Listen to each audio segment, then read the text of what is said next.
My name is Jules. I am a high school senior at a rural high school right in the middle of the state of Virginia.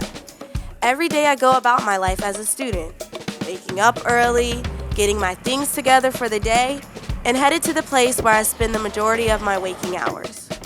School is pretty cool, but sometimes the way we do school is exhausting. The bells, the shuffle from one class to the next, lectures that don't engage me, and the standardized tests that seem to rule everything we do at school. Even though school can be a drag, there's also the other parts of school that I really enjoy. I am a student leader. I attend lots of high school events. I am an athlete. I like hanging out with my friends. This part of school has helped me grow into the person I am today.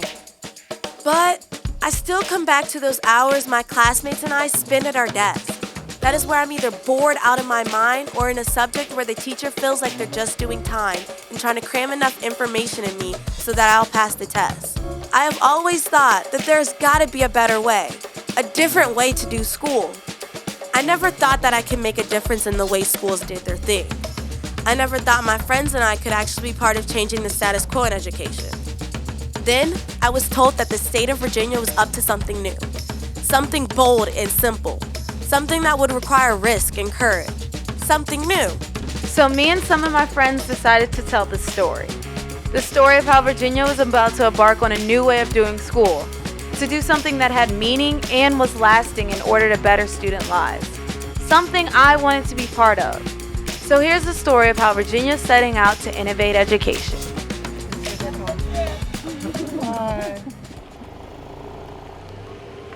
We started off early to tell this story. It was the kickoff to the first year of the Virginia's for Learners Innovation Network. We're hoping to find out what change in the status quo of education will look like. When did the sun come out? Like a half an hour ago.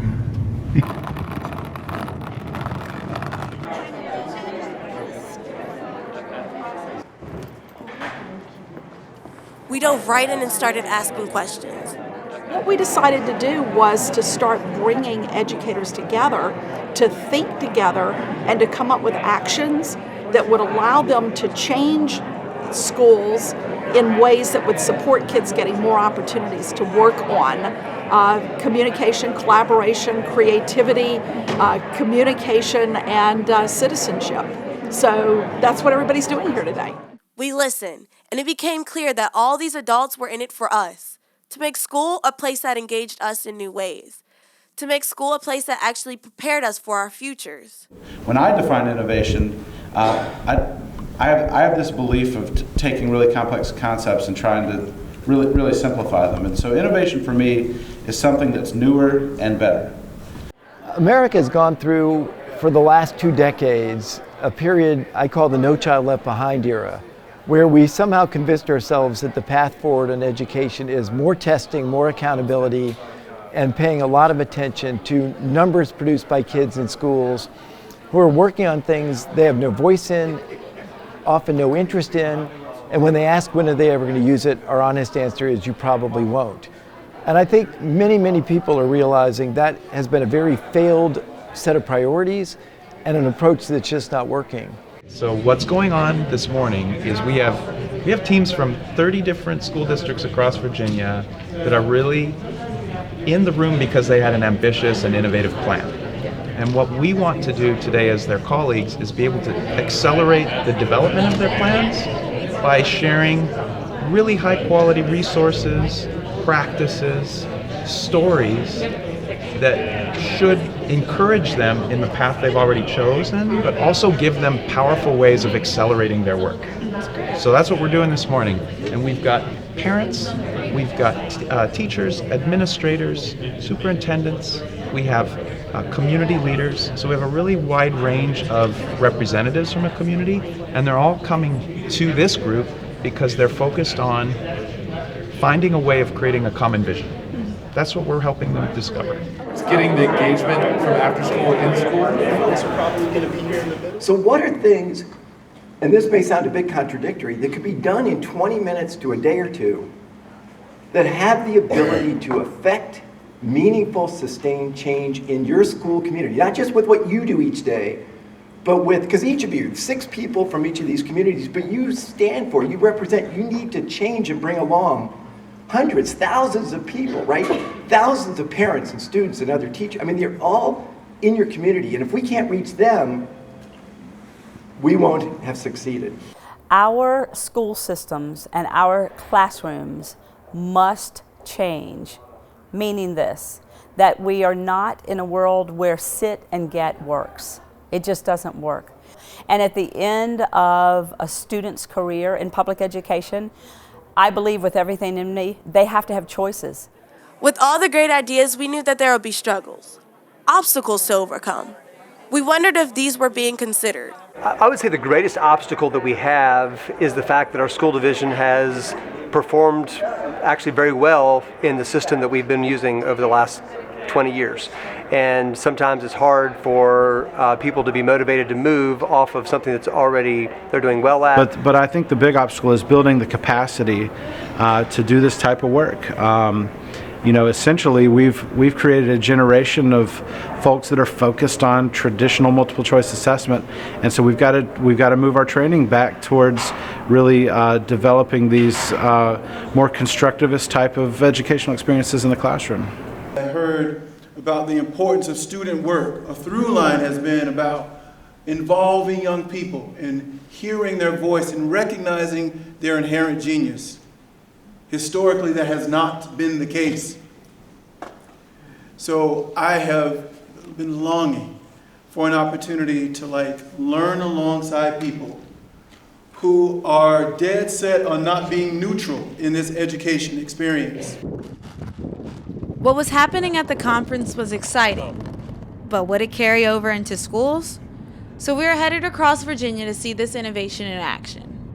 We're going to be living in a world that you guys create, so it's important to we not only get your input, but listen to what you have to say and apply that to what we're doing now. Because ultimately, this is your world. It's up to you guys to create the environment that you guys are going to impact. I like the fact that they care about us in our learning process. And, they actually want to work with us and just better ourselves and better our learning. So. Well, from the beginning, we wanted to make sure students were included. After the Virginia Innovation Network was held in Chesterfield and we heard from students from Fluvanna, I think it made an impression on everyone from Cumberland and Louisa, our team, that we need to make sure we include students. So we are at Brambleton Middle School. We are 6th, 7th, and 8th grade students. We have about 1,551 kids. Our kids really come from around the world. I think we have about 31 different languages that are spoken here at Brambleton. This is home. This is a community. We do things together. We grow together. And I had to move people's thinking a little bit when it comes to what traditional education or learning looks like. And I had to move people into this understanding that learning is an experience. And so, the test-taking model of bubbling in the Scantron or, doing the worksheets, that's not where we live anymore. You have to give variety to kids because you have to meet them where they are. You have to give them the content, the skills, the knowledge, all of that, and we have to prepare them for the future. So kind of getting those getting that buy-in from families and parents and them having that understanding, and then also letting my teachers know it's okay. What happens if you mess up? What happens if a lesson goes sideways and the outcome isn't what you wanted? It's okay. It's learning, and learning is growth. I think it all starts with relationships and the idea that our teachers understand how valuable relationships are, because without the relationship being built from the beginning, it's more difficult to engage students in learning. Often it's not them standing up in front of their students. It's often them planning more collaborative activities, things where they're being creative, things where students are either working independently or in groups, so that then the teacher's role shifts to being around and being part of that and kind of helping guide that rather than just standing up in front and lecturing. Yes, hands-on classes are much better than book work because I actually get to do the work. And it will help me because I get to learn how to engineer and build stuff. A lot of times, students, they won't remember what you did, but they will remember how you made them feel. That's kind of like the approach I've used in leadership. That's really with whether it be with students, whether that be with staff, teachers. I mean, the content piece, I mean, that's the easy part. I think making sure that adults can connect with students, I think that's how we've been successful. Especially here at the middle school level, sometimes from minute to minute, they may feel a certain way, but I think us as adults, if we're able to tap into that social, emotional learning, then we can get more out of students. PBL learning is like the real world. For our students, it's a practical application of how they should be learning, because it's how we learn in the natural world. You think of a child, you know, they learn from exploration. They don't learn from sitting still and having their mother say this word over and over again. They learn from hearing other people and from experiencing the world. So for me, PBL is like a natural progression that we need to move students into, because project-based learning is really practical application of learning. It's not textbooks, it's not lecture, it's students actually learning from experience. Well, bridges are a very big part of our area. So we are surrounded by water on just about every side. So you have got to take a bridge to get to certain places. Many of our kids are not familiar with a lot of the bridges here in Hampton Roads. So what we had them do was go ahead and take one bridge from this Hampton Roads area. They had to research it, check the safety, see when it was built, and then they are now trying to build a replica. Well, one of the major struggles is that it takes a whole lot of materials to do stuff like this. So we have started a recycling program here, where teachers and staff and students bring me in recyclable materials that we can later use in different projects. Another one, as you guys have probably seen walking around, it takes a lot of feedback, because the kids are constantly needing help and constantly needing assistance. So you have to be able to guide them without giving them the answer. How do you think teachers can incorporate some of these lessons into their regular, standard lesson plans? I actually think it's easier than most teachers think. So one of the major things that sixth grade has to be able to do, and all grade levels, is they have to be able to measure. So for my STEM class, how I teach them how to use a ruler and a meter stick is that they first build a catapult. And then they have the fun building the catapult, and they have to do design, and they learn about simple machines. And then they have to test it and measure how far they're able to fling their projectile, which they're learning how to use a meter stick, but they don't actually realize they're learning how to use a meter stick, because they're just trying to see how well their catapult worked. I like the creativity and how you can use the scrap and cardboard boxes or anything else to make something cool. In this class we get to build different structures out of random pieces like popsicle sticks, toothpicks, foil, and other classes we don't get to build and use our imagination like we did, and we get to make it how we like it. So how many do you think we should do? How many do you think we should do? Well, we could put the 3. We could do the popsicle stick here because it has a hole there. When you have like a difference in opinion, you could either like show different ways, like show why one of them would work better. Yeah, what would work better. I think something that I like about this classroom is, it's more constructive, and the things you construct are fun. We basically built like a catapult, and we had a marshmallow in there, and we would have to like pull something back and then just launch it, see which one went the furthest. How did that go? It was pretty fun for the rest of everyone, but we had to do some partners, and me and my partners broke. Like literally, we pulled it back and it just snapped in half. This astronomy class has been a long time program with working with the elementary schools. We've been doing it for 15 plus years. So our goal is to get the students to be engaged and to have real world experiences, things that they can actually get their hands on and understand the concepts at a much more meaningful level. In other classes it's just notes, and this is actually you're doing like different labs and a lot of other stuff, so you can actually see visually how this affects the rest of the world. And also Ms. Reddifer, she does this really cool thing around the classroom where she puts every single unit we've done and how it connects to the next ones, and that's just really interesting to see. Like, I really like it because it's a spontaneous learning experience. Like, we all have a topic that we're going towards, but we're learning something new every day, and we're doing hands-on projects like this, so we understand the process of everything. And also everyone goes about it in different ways, so when you work with different people you're able to see it from a new perspective or learn it in a different way. The cafe students teacher was in need of some sort of cash register device to help them with their cafe. She had just been to a workshop for Makey Makey and knew that they could be used together to make things like this, and kind of pitched the idea for this project as a way to bring our classes together, make a project that's more than just a grade in the grade book, a way to actually provide utility and create something useful for other students in the school community. Learn about good customer service, right? Yeah. What do you always do when somebody comes up to the window? What do you have to say? How may I help you? Yeah, that's good. And you always say thank you, and you give them their change, right? So You're learning. welcome back. Yeah, absolutely.